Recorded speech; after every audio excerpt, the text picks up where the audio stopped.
What is up, guys? Welcome back to the shop. First and foremost, I want to start this video by saying thank you to you guys.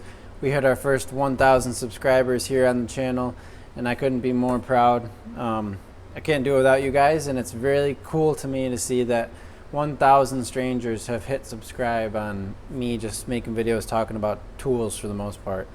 I never did any promoting on my personal social media or anything, so it's cool to see that you guys are unique. 1,000 subscribers, people I don't know, and it's cool that you're watching my stuff, so thank you for that. That being said, we did a tool giveaway for 1,000 subscribers, and I don't have the tool right in front of me, but I gave away a 8-inch Baco wrench. I have a 6-inch right here, so picture this, but 8 inches long and a little wider mouth. All you had to do was comment and be subscribed. We're going to continue doing tool giveaways because I really enjoy doing them, and I like seeing all your guys' comments. But I want to say thank you to my friend Jim. You are the winner of the giveaway. Just your username is Jim, my buddy from South Carolina. If you know who you are, please send me an email. Just kind of prove that you are him. Send me an email. If you go to my channel, you'll see an email linked there for business inquiries. You just click that, send me an email, say who you are, and I will get that shipped out to you as soon as possible.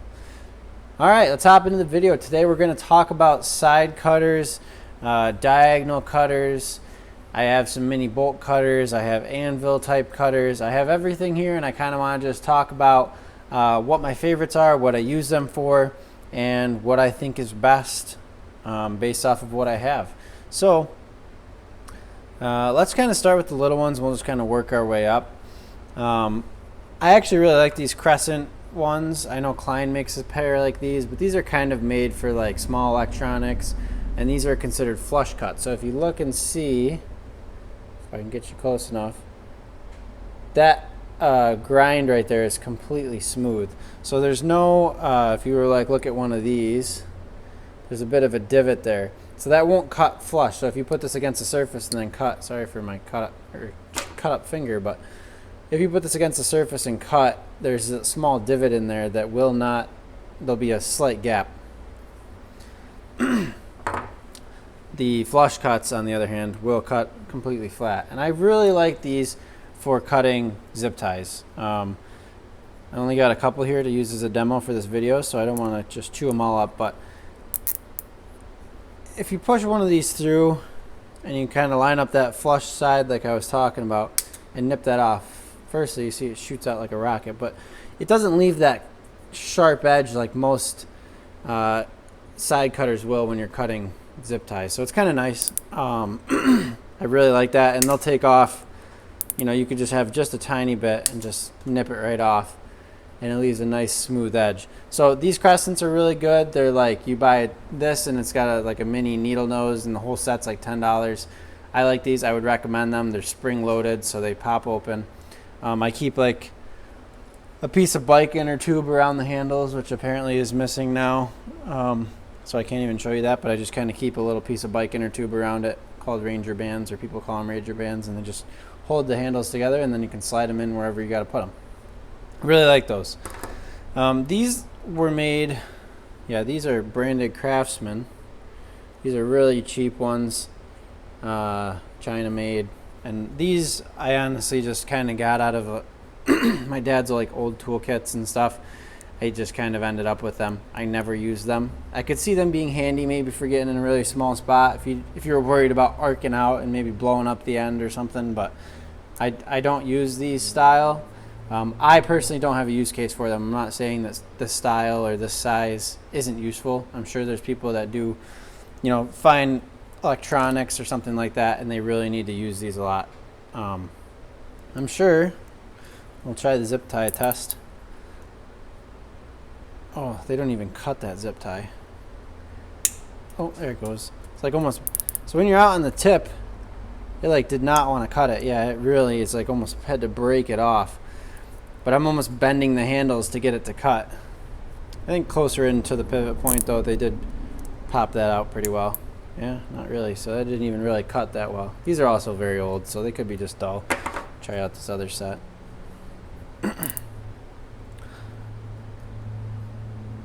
Oh, yeah, they're just not not the best. And obviously they're not really used for that, but they're not the best for that either.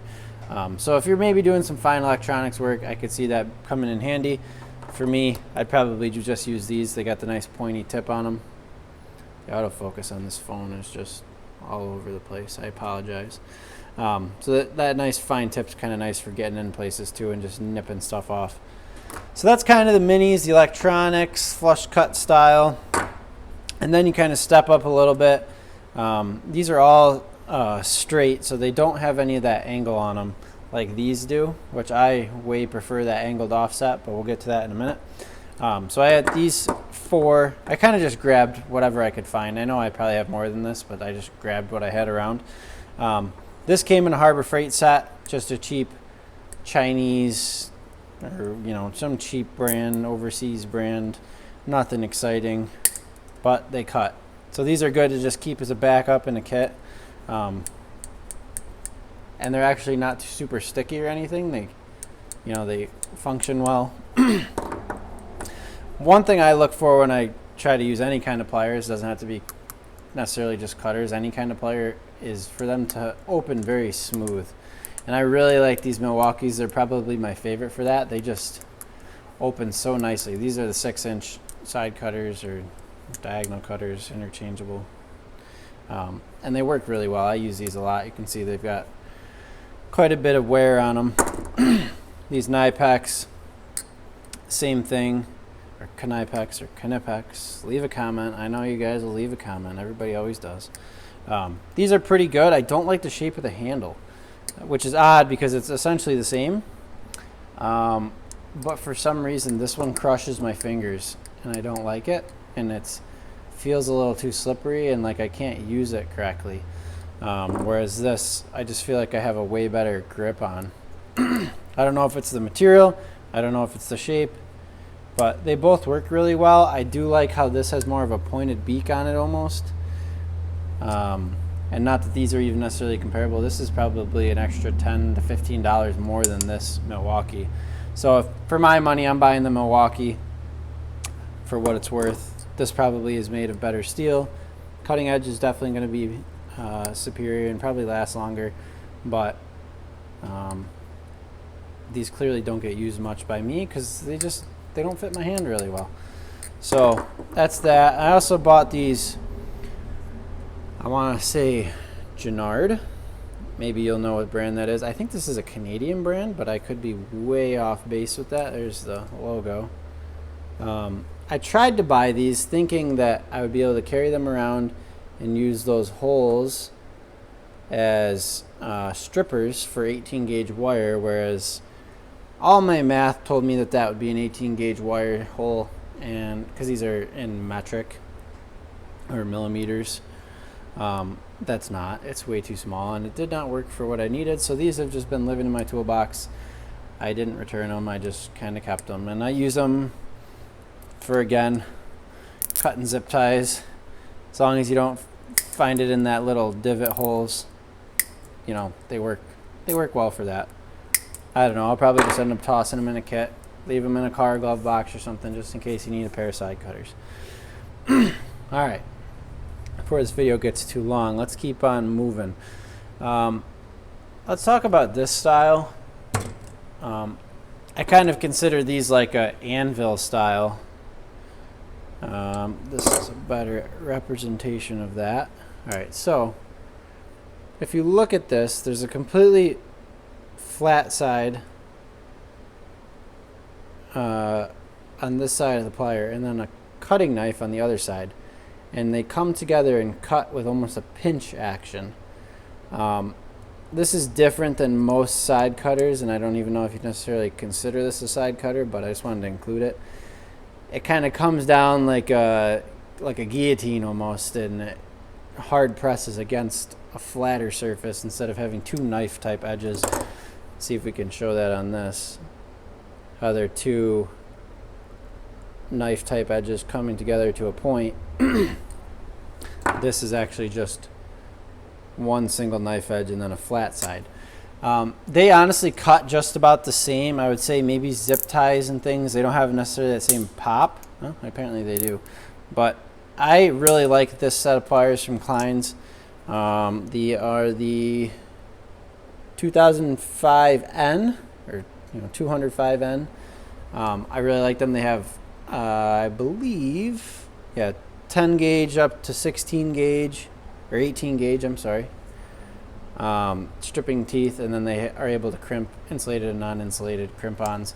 I really like these. These are good for just doing a one tool type install. If you just want to keep one in your hand, you can do a lot of stuff with this.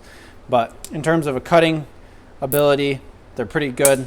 I find that I use these if I'm doing more of like a demo type work, because I find that pinching type action works a little bit better.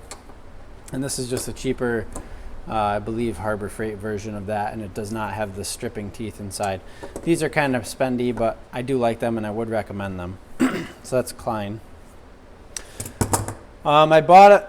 We'll go to the bolt cutters, mini bolt cutters, and then we'll kind of work over the main side cutters. But the mini bolt cutters, I bought a pair of these Knipex with the spring action and the lock, and I got them with the offset angled head.